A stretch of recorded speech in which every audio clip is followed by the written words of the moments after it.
first detection came at 3:47 a.m. Greenwich Mean Time. Dr. Sarah Mitchell was drinking her fifth coffee of the night shift at the Deep Space Monitoring Station in Nevada when the screens lit up with signals that made no sense. Objects were moving through the solar system at speeds that violated every law of physics she understood. Big objects, lots of them. "Tom, you need to see this," she called to her supervisor, her hands shaking as she adjusted the frequency filters. The readings refused to change. 17 massive structures had just passed Mars orbit, heading directly toward Earth. Within minutes, every space agency on the planet confirmed what Sarah already knew. They were not alone, and whoever was coming did not seem friendly. The ships appeared in Earth's orbit exactly 14 hours later. They arrived without warning, simply materializing as if space itself had opened up to release them.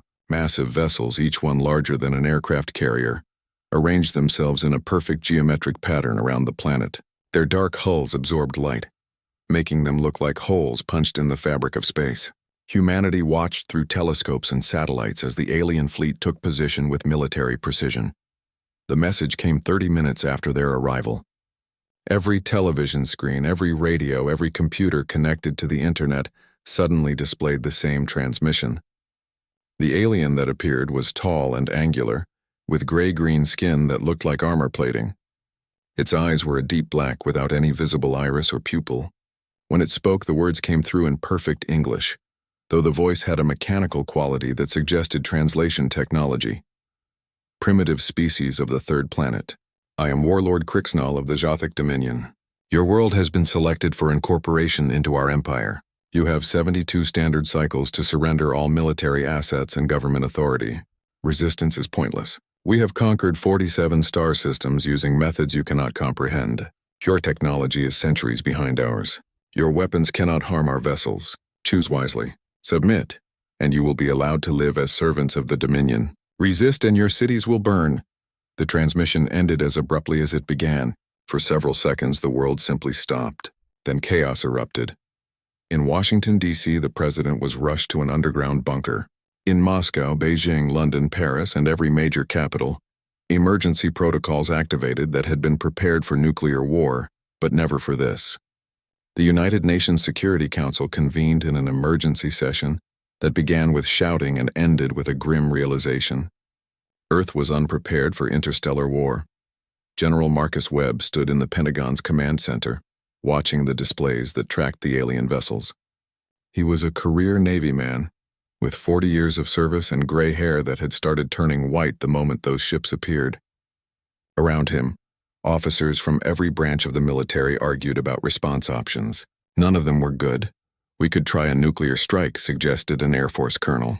"Hit them with everything we have before they expect it. And if their shields hold?" countered an Army general. "We show them our best weapon and it does nothing." "Then what?" Webb remained silent, his eyes fixed on the display. Something about the alien positioning bothered him. The ships were spread out, yes, but they were all in high orbit. None had descended into the atmosphere.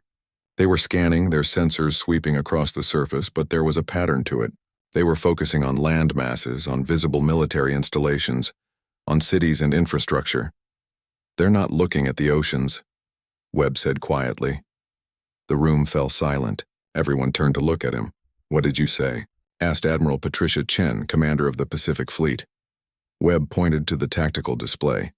"Look at their scan patterns. They're mapping the continents, tracking our air bases, our missile silos, our population centers, but they're barely touching the oceans. 70% of our planet's surface, and they're treating it like empty space." Chen stepped closer to the display, her eyes narrowing as she studied the patterns. A slow smile spread across her face. "They don't know." "Know what?" demanded the Air Force colonel. Webb and Chen exchanged a look. They both understood. Every naval officer understood. "They don't know what's down there," Webb said. In homes across the world, families huddled around television screens. The news showed the alien ships hanging in orbit like threats waiting to drop. Experts debated humanity's chances. Most agreed they were slim to none. Religious leaders called for prayer. Scientists called for dialogue. Politicians called for calm while secretly preparing for the worst. In New York Harbor, a cargo ship continued its routine unloading, its crew working with unusual urgency. In the Persian Gulf, oil tankers moved in patterns that seemed random but weren't. Off the coast of Japan, fishing vessels returned to port earlier than expected. Across the world's oceans, ships began moving toward coastal waters, clearing lanes that had been marked decades ago for a purpose most people had forgotten. The 72-hour countdown began. The media tracked every second. Governments issued statements ranging from defiant to desperate. Some nations wanted to fight. Others wanted to negotiate. Most simply wanted to survive. The United Nations tried to draft a unified response, but how could you negotiate with conquerors who had already decided your fate? On the alien flagship, Warlord Crixnell reviewed the tactical data with satisfaction. The human world was exactly as expected. Primitive, disorganized. Their most powerful weapons were chemical rockets tipped with nuclear warheads, crude tools that could barely reach orbit. Their military forces were scattered across their surface, easy to identify and easier to destroy. Within days, perhaps hours once the attack began, they would break. "The humans are broadcasting on all frequencies," reported his communications officer. "They request negotiations. Ignore them," Crixnell ordered. "Let them waste their final hours begging. It makes the conquest more satisfying." The officer hesitated. "Warlord, there is something unusual. Our deep scans show significant gaps in the planetary data. Large portions of the water areas return incomplete readings." Crixnell dismissed the concern with a wave of his clawed hand. "Water worlds always have interference. Their primitive satellites show us everything we need to know. Their weapons are on the surface. Their population centers are mapped. What else matters?" Deep beneath the Atlantic Ocean, in a trench 3 miles below the surface, lights began to activate. Massive structures that had been sleeping for decades hummed to life. Similar scenes played out in the Pacific, in the Indian Ocean, in the Mediterranean. Underwater bases that officially didn't exist started running final system checks. In a secure facility beneath NORAD, a single encrypted message went out to naval commanders across the globe. It contained only 2 words: Poseidon's Trident. Admiral Chen received the message on her private tablet. She read it twice, then locked eyes with General Webb across the command center. He nodded. She nodded back. The countdown continued. 60 hours remained. The world held its breath. The aliens prepared for an easy victory. And beneath the waves, in the deep places the Jothic had never thought to look, humanity prepared to show them why you should never underestimate a species that had learned to conquer its own planet's most hostile environment first. The stage was set. The trap was ready. Now they just had to wait for the enemy to take the bait. The 72 hours passed like a slow countdown to doom. Humanity's answer came not in words but in silence. No surrender, no submission. Just defiant quiet from a species that refused to kneel. Warlord Crixnell watched the deadline expire with cold satisfaction. "They have chosen extinction," he announced to his bridge crew. "Begin the invasion. Target their coastal cities first. Maximum visible destruction. Break their spirit quickly." The Jothic fleet moved with practiced efficiency. They had done this 47 times before. The pattern never changed. Overwhelming force applied to population centers. Destroy their will to fight in the first strike. Accept surrender within hours. It was a formula that had never failed. The first wave hit Los Angeles at dawn. Energy beams lanced down from orbit, striking military installations near the coast. Edwards Air Force Base vanished in a pillar of fire. Naval Station San Diego erupted in secondary explosions as fuel depots ignited. The attack was brutal, precise, and designed for maximum psychological impact. Humanity's response came within minutes. Fighter jets scrambled from inland bases, their missiles streaking toward the descending alien craft. The weapons were impressive by human standards. Radar-guided, heat-seeking, carrying explosive payloads that could level buildings. They bounced harmlessly off the alien shields. News cameras captured everything. The world watched as human weapons failed. The footage played exactly as Crixnell intended. Despair spread faster than the fires burning in California. If their best technology couldn't even scratch the enemy, what hope remained? In London, alien ships descended through the morning fog. Energy weapons carved burning lines through the city. Big Ben collapsed in a shower of ancient stone. Similar scenes played out in Tokyo, Mumbai, Sydney, Rio de Janeiro. Every major coastal city came under attack simultaneously. The message was clear. Resistance was futile. Ground forces began landing on beaches worldwide. Jothic soldiers emerged from dropships in powered armor that made them look like walking tanks. They moved inland with casual confidence, barely bothering to take cover. Human soldiers fired everything they had: bullets, rockets, anti-tank weapons. Nothing penetrated the alien armor. The invasion looked unstoppable. General Webb watched the disaster unfold from the Pentagon Command Center. Around him, officers shouted orders, coordinated evacuations, tried desperately to mount some kind of effective defense. They were losing, badly, exactly as planned. "Sir, the President is asking if we should consider surrender," reported a communications officer. "Tell him to give it 6 more hours," Webb replied calmly. 6 hours? "Sir, we're being slaughtered out there." Webb's expression didn't change. "Are we? Pull up the casualty reports. Real numbers, not what we're feeding the media." The officer hesitated, then brought up the classified data. His eyes widened. The destruction looked catastrophic on television, but the actual casualties were surprisingly low. Bases had been evacuated hours before the attacks. Cities had been quietly cleared of civilians under the guise of emergency drills. The burning buildings made great television, but they were mostly empty. "We're putting on a show," the officer whispered, understanding dawning. "The best performance of our lives," Webb confirmed. "Make them think they've won. Make them confident. Make them careless." On the alien flagship, Crixnell reviewed the battle reports with satisfaction.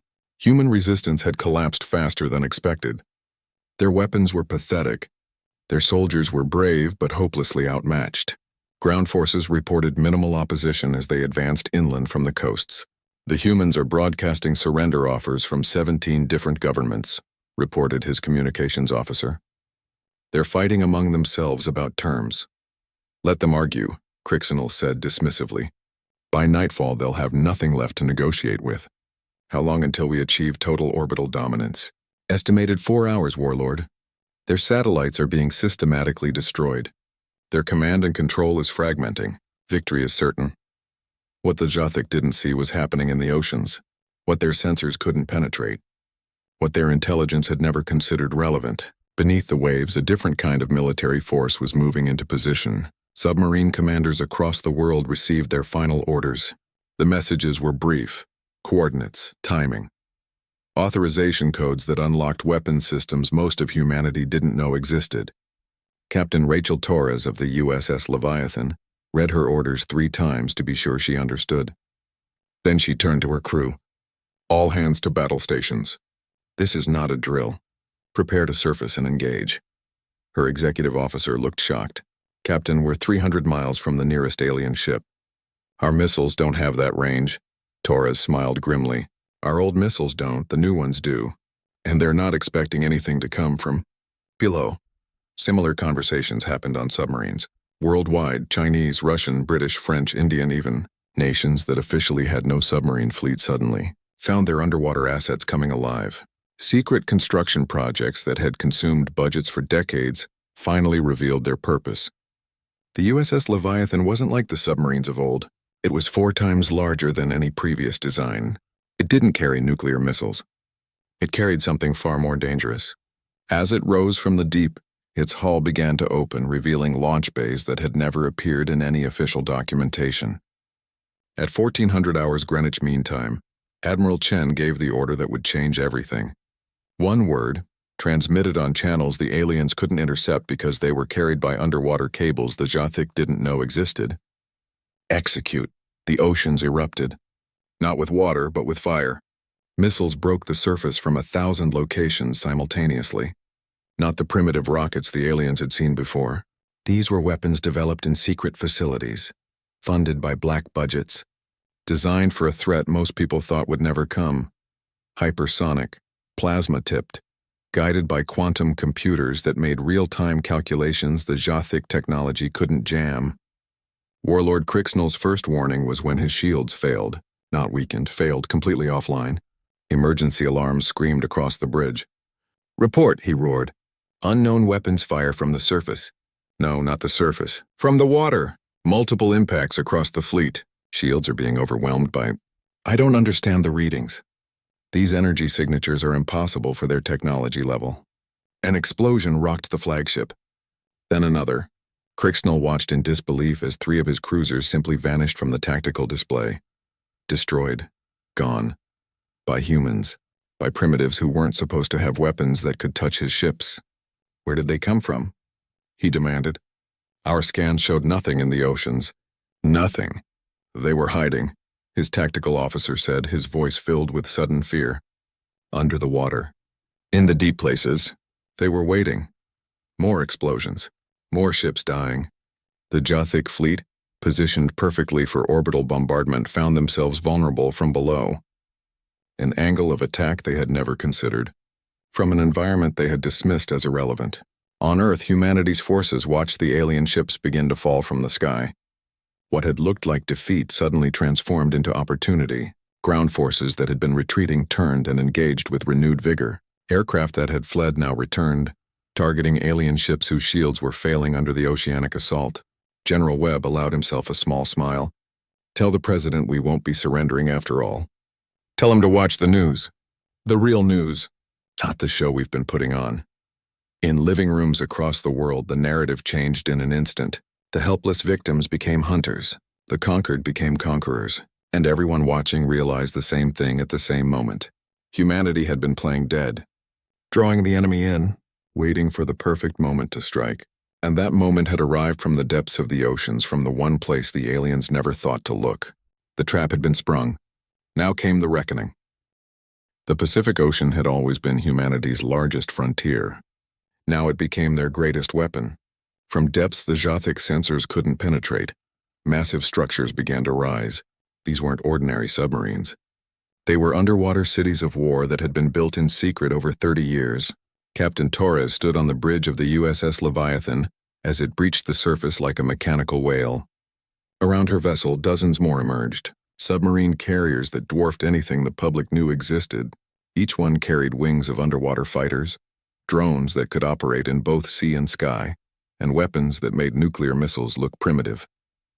All stations report ready, her executive officer announced. Weapon systems online. Target locks established. Torres looked at the tactical display. 17 alien ships hung in orbit above the Pacific. They were scrambling now, trying to reposition, trying to understand where the attack had come from. Their confusion was humanity's advantage. Launch all fighters, Torres ordered.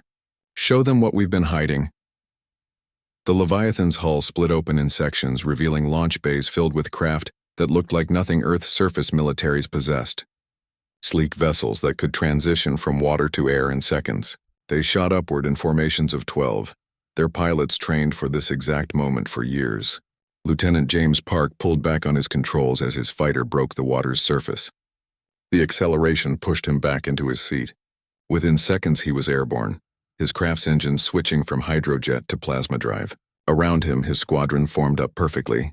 Falcon leader to all units, he transmitted. Targets are the cruisers at Grid 77, armed cavitation torpedoes.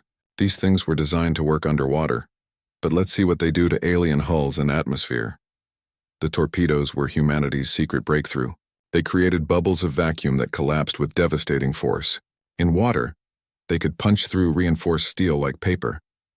Against alien shields designed to stop energy weapons and conventional missiles, they were something new. Something unexpected. Park's targeting computer locked on. Fox 3. Fox 3. The torpedoes streaked toward the alien cruiser. They hit the shields and kept going. The shields were designed to disperse energy and deflect solid objects. But cavitation torpedoes didn't work like normal weapons.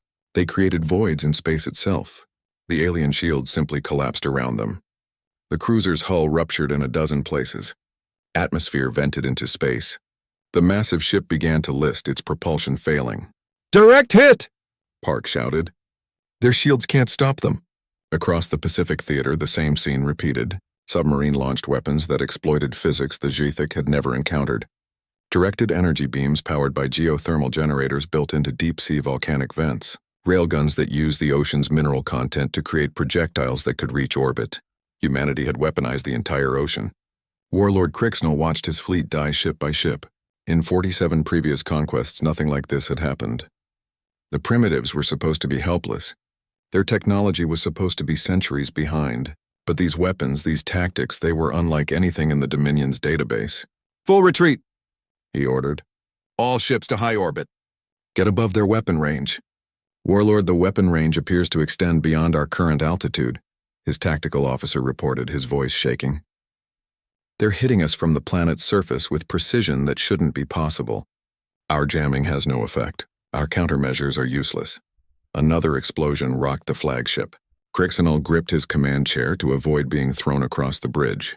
How are they doing this? His science officer pulled up data streams. I'm analyzing the attack patterns. Warlord, I believe they've been preparing for exactly this scenario. These aren't improvised weapons. This is a complete military infrastructure we never detected. They built it underwater, in the deep ocean trenches. Our scans couldn't penetrate that far down. The realization hit Crixinol like a physical blow. The humans hadn't been helpless. They'd been hiding, waiting, drawing the Dominion into a trap, and he had walked right into it. In the Atlantic, Admiral Chen coordinated the counteroffensive from the bridge of the underwater command center known as Poseidon Station. The facility sat 3 miles below the surface, built into the mid-Atlantic ridge. From here, she could communicate with every submarine, every underwater weapons platform, every hidden asset humanity had deployed across the world's oceans. Indian Ocean forces report successful engagement, an officer announced. Enemy fleet over Mumbai is breaking formation. 16 confirmed kills. Mediterranean squadron has disabled the alien ships over Rome and Athens, another reported. They're attempting to flee, but our suborbital interceptors are in pursuit. Chen studied the global tactical display. The alien invasion force that had seemed unstoppable hours ago was now in full retreat. But retreat wasn't an option she planned to offer. Activate the depth charges, she ordered. The officer looked confused. Admiral, depth charges are for underwater targets. The alien ships are in orbit, not those depth charges, the orbital ones. Understanding dawned on the officer's face. He entered the authorization codes with trembling fingers. Across Earth's oceans, platforms that had been dormant for decades activated. They weren't traditional depth charges. They were mass drivers, electromagnetic catapults that could launch payloads from the ocean floor to orbital altitude. The projectiles were simple. Dense metal cylinders filled with ball bearings, no explosives needed. At orbital velocity, they didn't need to explode. They just needed to hit. And with targeting computers guided by quantum calculations, they hit with perfect accuracy. Alien ships trying to escape found their paths blocked by walls of metal moving at impossible speeds. Shields designed to stop sophisticated weapons failed against simple kinetic force, applied with overwhelming precision. Ships that had seemed invincible hours ago were torn apart by what amounted to super-advanced buckshot. Warlord Crixinol's flagship shuddered as projectiles tore through the lower decks. Emergency systems failed. Life support began venting. His crew worked frantically to maintain basic functions. Send a transmission, Crixinol ordered, his pride finally breaking. To the humans, request. Request terms. Warlord? His communications officer looked shocked. We've never retreated. Never surrendered. We've never fought an enemy like this, Crixinol replied bitterly. An enemy that weaponized their entire planet. That turned their greatest weakness into their greatest strength. Send the transmission, before there's nothing left to surrender. The message went out on all frequencies. A simple request for ceasefire, for negotiation, for mercy from the species they had come to conquer. In Poseidon Station, Admiral Chen read the surrender request. She looked at General Webb's face on the video screen. He was in the Pentagon, but they were connected by the same secure network that had coordinated the counteroffensive. Your call, Admiral, Webb said. The Navy closed this conflict. The Navy gets to decide when it ends. Chen thought about the burning cities, the lives lost in the initial attacks, the fear humanity had endured for 72 hours. Then she thought about what message this would send to the galaxy. Earth wasn't helpless. Earth wasn't easy prey. Earth had teeth. And those teeth came from the depths. All forces cease fire, she ordered. But maintain targeting locks. Keep every weapon hot and ready. They surrender on our terms, or they don't survive to surrender at all. The command went out across the global network. The barrage stopped. The ocean fell silent. And the Jothic fleet, or what remained of it, hung in orbit like broken birds, conquered by the species they had come to conquer, defeated by weapons they never saw coming, beaten by an enemy that had learned to fight in the one environment they had never considered. The depths had awakened, and the galaxy would never see humanity the same way again.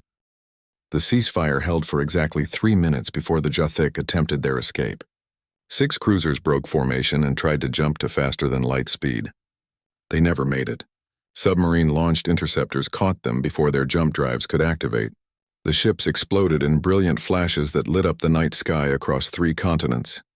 Admiral Chen watched the explosions from her command center. "I gave them a chance," she said coldly. "Target the flagship."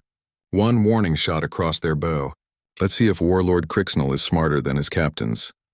The USS Leviathan fired a single railgun round.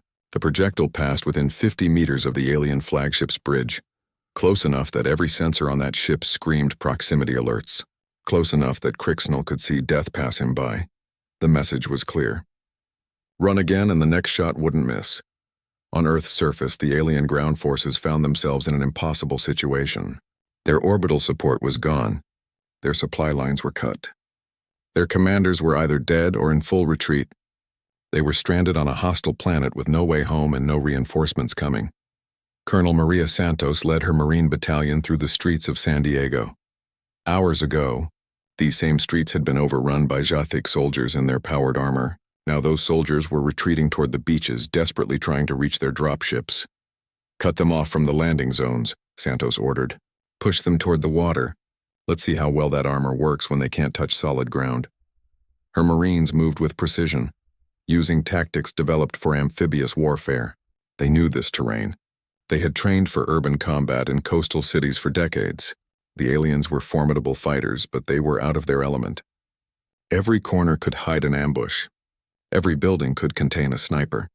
Every storm drain could conceal a mine. The Jathik soldiers fired their energy weapons wildly, hitting buildings and vehicles but rarely hitting Marines. Santos's forces used the environment against them. They flooded streets, forcing the aliens into narrow passages. They collapsed buildings to create choke points. They drove the invaders toward the ocean like herding cattle. At the water's edge, the aliens finally understood the trap. The dropships they'd arrived in were burning wrecks, destroyed by precise submarine strikes. Behind them, human forces closed in. Before them, the Pacific Ocean stretched to the horizon, and beneath those waters waited the weapons that had destroyed their fleet. "Surrender or swim," Santos announced over loudspeakers in the Jathik language. Human intelligence had cracked their communications within hours of first contact. "Those are your only options. Choose quickly." The alien soldiers looked at each other. Their armor was heavy, designed for combat, not swimming. The ocean would pull them under in seconds. Several raised their weapons defiantly. Then their commander, a Jathik captain whose armor bore scorch marks from a dozen battles, dropped his weapon to the sand. "We surrender," he said in broken English. "We surrender to the water warriors."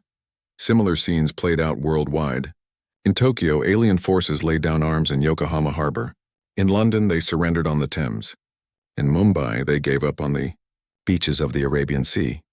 Every major invasion force found itself trapped between angry humans and the oceans that had become humanity's greatest weapon.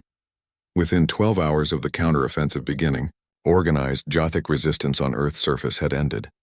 The survivors were disarmed, processed, and transported to detention facilities. Human casualties had been surprisingly light. The aliens, trained to fight in space and on dry worlds, had been completely unprepared for opponents who controlled the seas.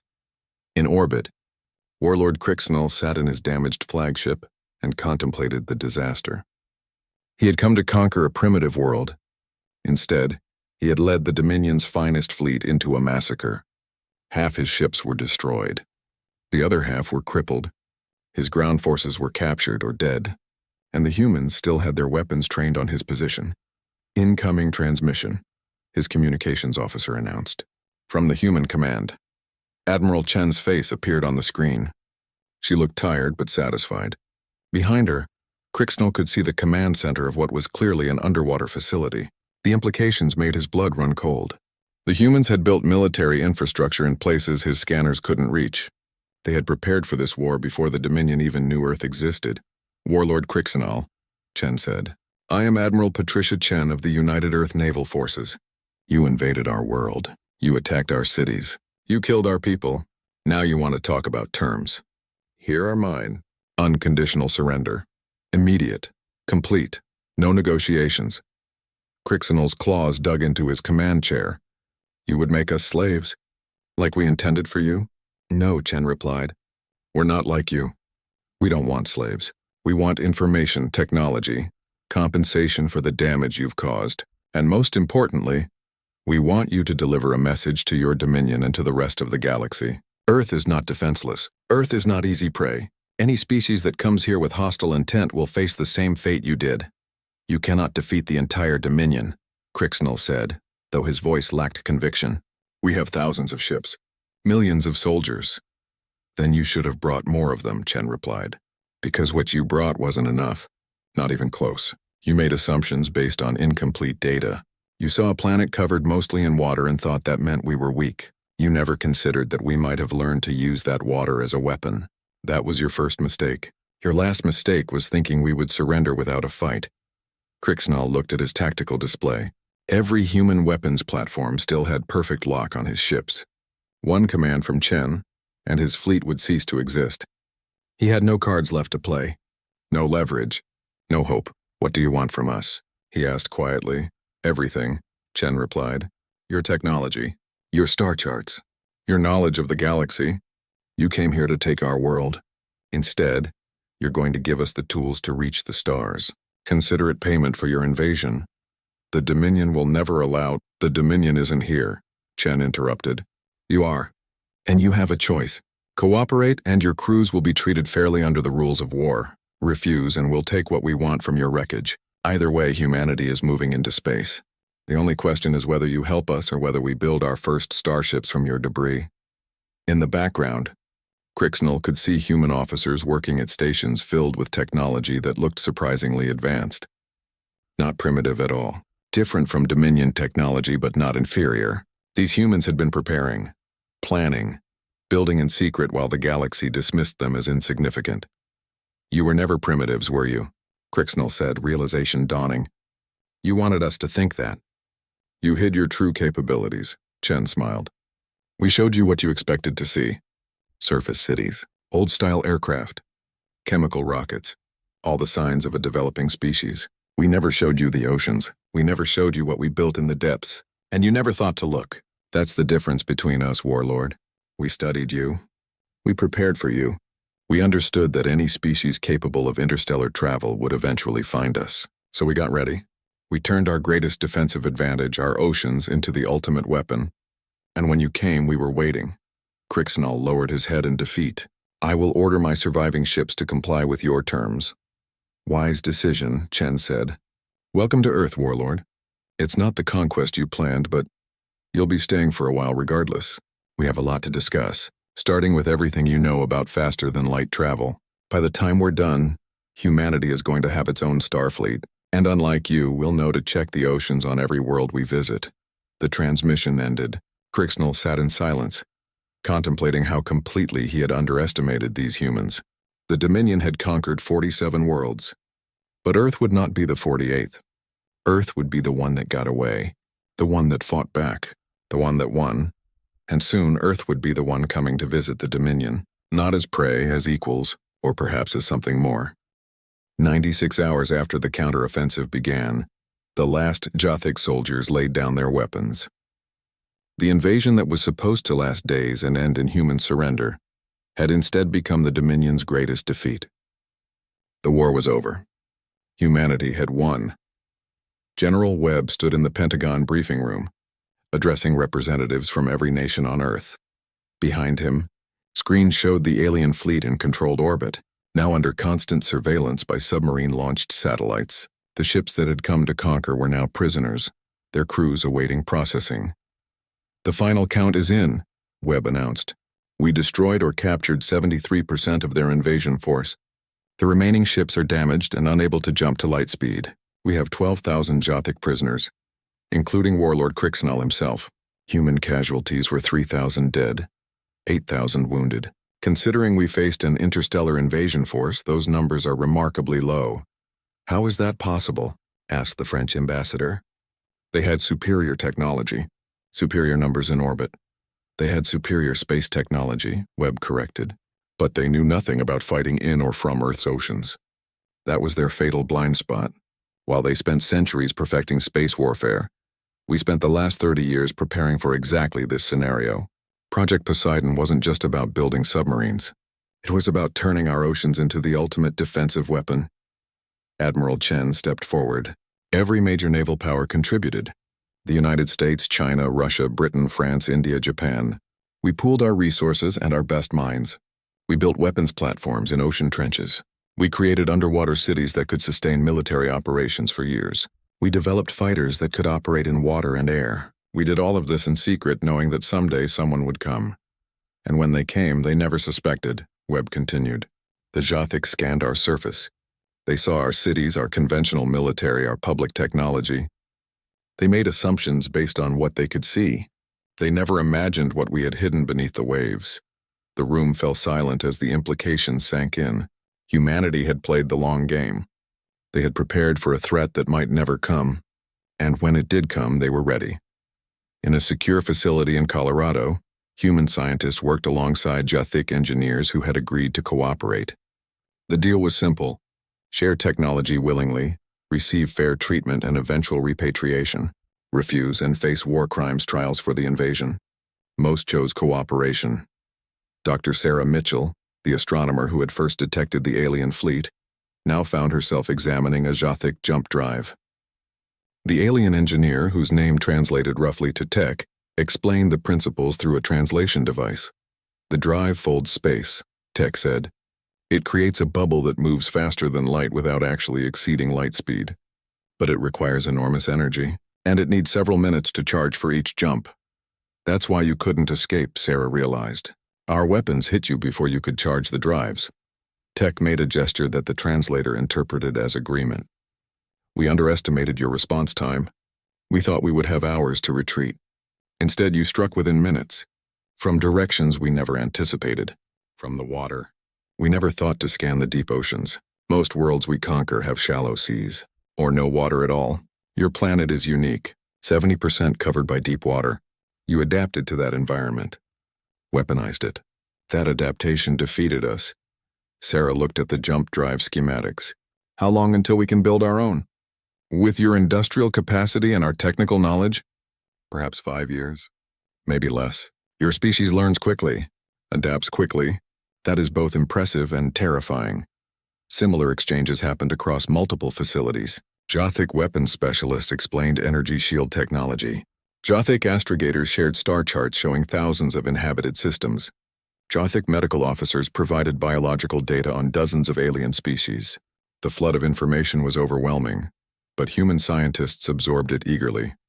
6 months later, Admiral Chen stood on the deck of humanity's first space-capable warship. The vessel didn't look like a traditional spacecraft. It looked like a submarine because that's essentially what it was, a submarine designed to operate in the ocean of space instead of the ocean of water. The ship was named the USS Nautilus, after the famous submarine from human history. But this Nautilus could travel between stars. It combined human submarine technology with alien jump drives. It carried weapons designed to work in both water and vacuum, and it was just the first of many. How does it feel? General Webb asked, joining her on the observation deck. Strange, Chen admitted. 6 months ago, we were defending Earth from invasion. Now we're preparing to send ships to other star systems. Not as conquerors, Webb reminded her. That's important. We're not going out there to build an empire. No, Chen agreed. We're going out there to make sure everyone knows Earth can defend itself, and to establish relationships on equal terms. The Jothic learned that we're not easy prey. The rest of the galaxy needs to learn it too. Below them, construction crews worked on 3 more ships. Humanity's first star fleet was taking shape. Each ship incorporated lessons learned from the invasion. Each one was designed to exploit environments that other species overlooked. Humanity's experience fighting on land, sea, air, and now space gave them unique advantages. In the Jothic home system, news of the defeat had spread quickly. The Dominion's High Council met in emergency session. For the first time in their history, an invasion had failed. Worse, it had failed spectacularly. The humans had not just survived. They had dominated the battle from start to finish. We must respond, argued one council member. Send the full fleet. Avenge this defeat, and risk the same fate, countered another. Warlord Crixnell's reports are clear. The humans have weapons we never anticipated, tactics we cannot counter. They fight from environments we cannot reach. Sending more ships will only result in more losses. The council leader, ancient and scarred from 100 battles, raised his hand for silence. The humans have offered terms. Not surrender terms. Partnership terms. They want to trade, to exchange knowledge, to establish diplomatic relations. I propose we accept. Accept? We are the Dominion. We do not negotiate with lesser species. They are not lesser, the council leader said quietly. That was our mistake. We saw a single planet and assumed weakness. We never considered that a species confined to one world might be more dangerous than one spread across many. The humans focused all their innovation, all their military development on defending their home. They made their planet unconquerable. Now they offer peace, but peace from a position of strength. We should accept before they decide to visit us the way we visited them. The vote was close, but peace won. Messages were sent to Earth, formal apologies, reparations for the damage caused, and an invitation to join the galactic community not as subjects but as equals. On Earth, the message was received with cautious optimism. The United Nations debated the response for weeks. Finally, they agreed on a simple reply drafted by Admiral Chen herself. We accept your apology and your offer of peace. We will join the galactic community on our terms. We will share our knowledge and learn from yours. But understand this. Earth's oceans will always be our first line of defense. Any species that comes to our world with hostile intent will face the same fate the Jothic did. We hope for friendship with all species, but we are prepared for anything. The message was sent. And across the galaxy, species that had never heard of Earth suddenly took notice. The water world. The planet that had defeated the Dominion. The species that weaponized their oceans. 1 year after the invasion, humanity launched its first diplomatic mission to the stars. The ship was designated as a peace vessel, but it was armed and ready. Its crew included Admiral Chen as ambassador and General Webb as military advisor. They carried greetings from Earth and warnings about underestimating humanity. Before departure, Chen addressed the crew. We're entering a galaxy full of species that have been traveling the stars for thousands of years. They might see us as newcomers, as primitives. Let them think that if they want. We know the truth. We learned to survive on a world that's mostly water. We learned to fight in conditions that would kill most species. We learned to hide in the deep places and strike when our enemies least expected it. Those lessons will serve us well among the stars. The USS Nautilus jumped to light speed, carrying humanity's message to the galaxy. Behind it, Earth continued building its fleet. In underwater facilities around the world, engineers designed new ships, each one better than the last, each one incorporating lessons from both human naval tradition and alien technology. The invasion had changed everything. Humanity was no longer alone in the universe, no longer confined to one planet, no longer underestimated by those who dwelt among the stars. The species that had learned to conquer its own world's harshest environment was now ready to show the galaxy what determination, adaptation, and preparation could achieve. The Navy had closed the conflict swiftly, just as planned. Now they would carry humanity's banner to the stars, not as conquerors but as equals who had earned their place through innovation, courage, and the understanding that true strength often comes from the places others never think to look. In the depths of Earth's oceans, construction continued on humanity's greatest project yet, a starship dock built into the Mariana Trench. When it was complete, humanity would build vessels in the deepest place on Earth and launch them to the farthest reaches of space. The message would be clear to all who saw it. Humanity came from the depths, and the depths had made them strong.